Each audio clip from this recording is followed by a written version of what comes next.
Συγγνώμη που αργήσαμε να ανεβάσουμε βίντεο. Απλά ήμασταν στο Las Vegas. Είχαμε και κάτι δουλειές με τα καζίνα. Κλασικά.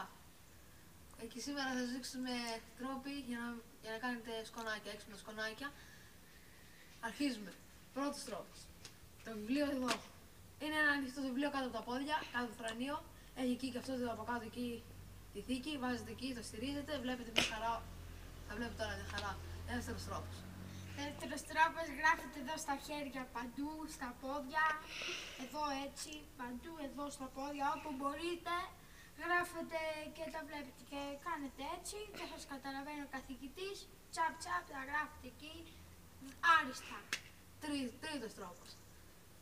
Παίρνετε ένα κομμάτι χαρτί και ό,τι δεν είναι δύσκολο έτσι, δεν καταλαβαίνετε τίποτα, παίρνετε το χαρτί, το βάζετε μέσα στην κάλτσα.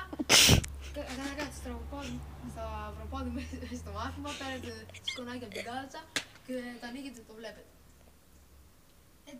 Τέταρτος τρόπος είναι με τις τυράντες. Άμα φοράτε τυράντες μπορείτε να τυλίξετε ένα χαρτί, να το τυλίξετε και να το βάλετε εδώ. Όποτε χρειαστείτε βοήθεια, το βάζετε, το ξανατυλίγετε και το βάζετε μέσα. Ή, άμα είναι άσπρες οι τυράντες, να γράψετε στις τυράντες. Αυτό ήταν το βίντεο. Γεια σας.